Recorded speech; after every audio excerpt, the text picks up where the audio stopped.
Masa Harun Masiku bisa mengalahkan negara sih?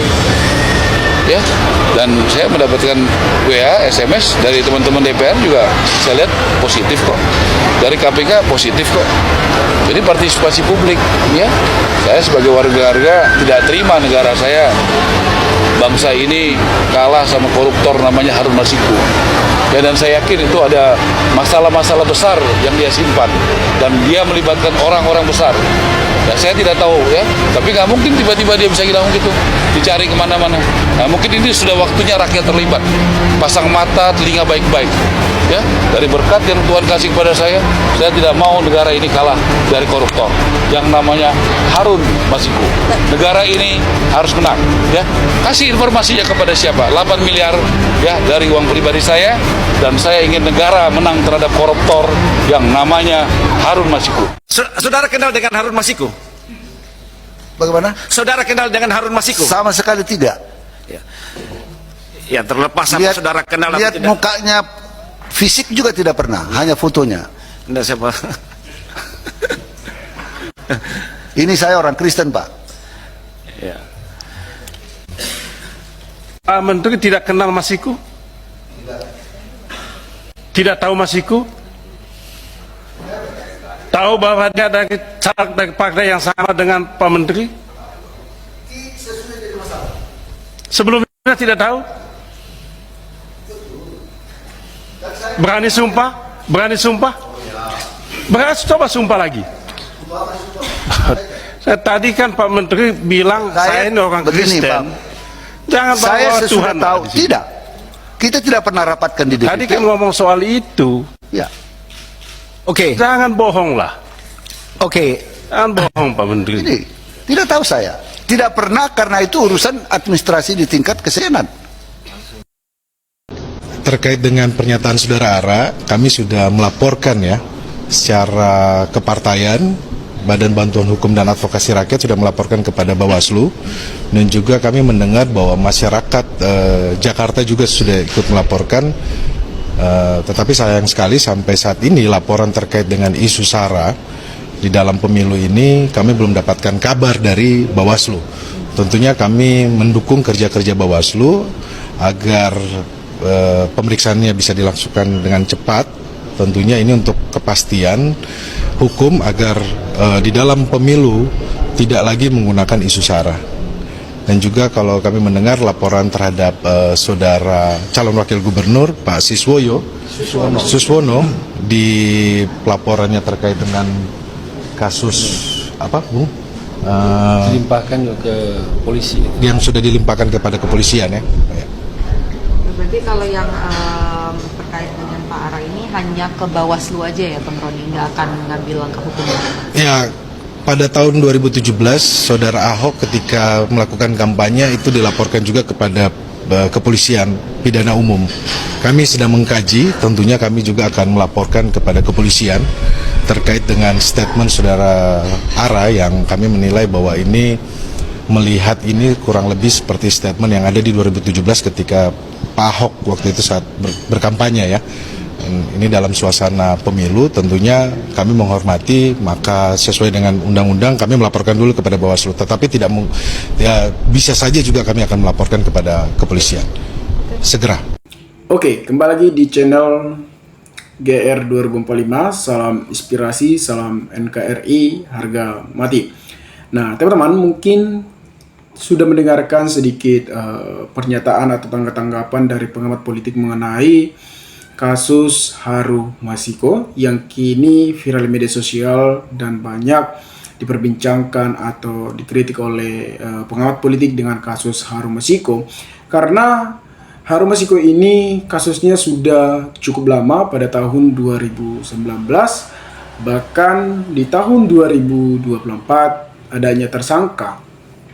KPK membuat tersangka Haston Kristianto, dan tentunya PDIP pun tidak akan diam dengan kasus tersebut, dan bahkan Ibu Megawati pun akan turut tangan untuk menghadapi kasus ini, karena pastinya PDIP memiliki integritas yang sangat tinggi dan memiliki kepercayaan diri yang sangat tinggi, dan kasus ini akan berjalan dengan lancar, dan siapapun yang benar, apakah Haston Christo memang benar-benar tersangka melakukan penyuapan, itu kita serahkan kepada orang yang berkuasa, orang yang ahli di bidangnya, dan kita serahkan terhadap KPK.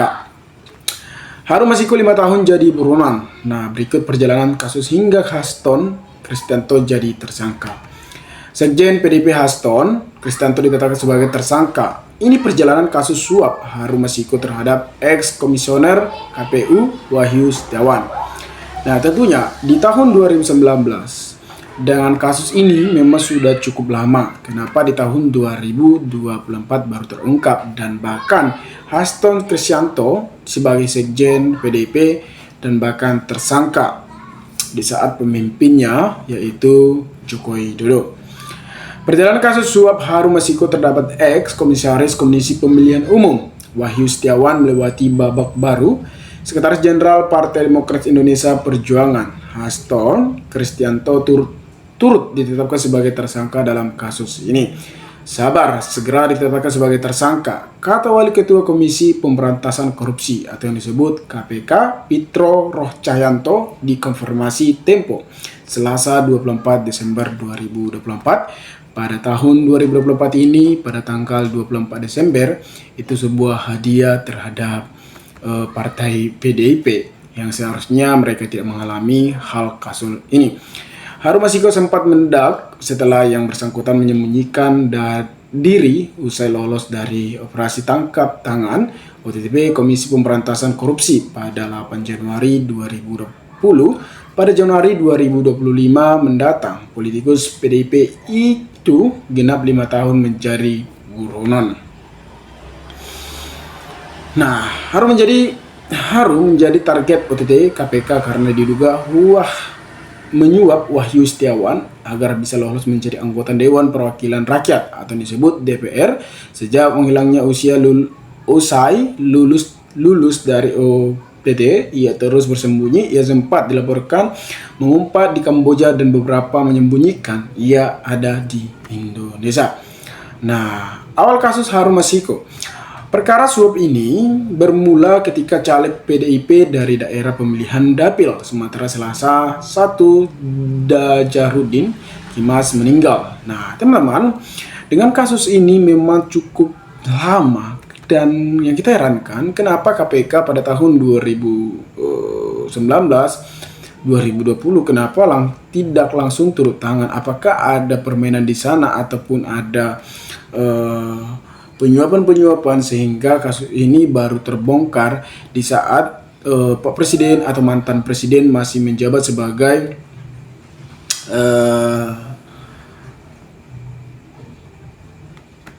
Presiden Republik Indonesia, yaitu Joko Widodo, yang saat ini memang presiden kita yaitu Prabowo Subianto. Nah, teman-teman, kalau kita lihat kasus ini memang banyak yang mengatakan bahwasanya beliau atau Harun Masiku ini banyak yang tidak kenal beliau, dan saya sendiri pun baru saya kenal karena viral di media sosial dan banyak diperbincangkan oleh masyarakat dan bahkan pengamat politik. Nah, makanya pada malam hari ini kita bahas dengan kasus Harun Masiku tersebut. KPK kembali membuka kasus Harun Masiku sejak tahun 2019. Lama menggenap sejak pertengahan tahun ini, KPK mulai gentok kembali membuka kasus Harun Masiku. Kasus ini kembali memuncak setelah lembaga anti rasuah ini memeriksa 3 saksi yang disebut sebagai kerabat Harun untuk mencari keberadaan buronan sejak 4 tahun lalu itu. Mereka yakin seorang pengacara dan 2 mahasiswa. Hari ini bertempat di Gedung Merah Putih KPK. Tim penyidik menjawabkan pemanggilan dan pemeriksaan saksi, kata jubir bicara KPK Ali Fitri melalui keterangan Rabu 29 Mei 2024. KPK panggil Haston. Nah, usai pemeriksaan ketiga saksi, penyidik KPK juga berencana memanggil Haston. Hal mengatakan Sekjen PDIP itu bakalan diperiksa dalam kapasitas sebagai saksi ihwal perkara suap yang melibatkan Harun Masiku. Informasi dari teman-teman penyidik yang bersangkutan Haston Kristianto dimungkinkan minggu depan akan dipanggil. Tetapi memang kami belum menginformasikan kembali waktu kata ahli 5 Juni 2024. Tetapi yang sebagai pertanyaan, mungkin teman-teman juga sudah heran dengan kasus ini sejak lama dan bahkan tidak nyangka pada tahun 2019 sampai 2024 kenapa kasus ini tidak ditangani oleh KPK secara langsung.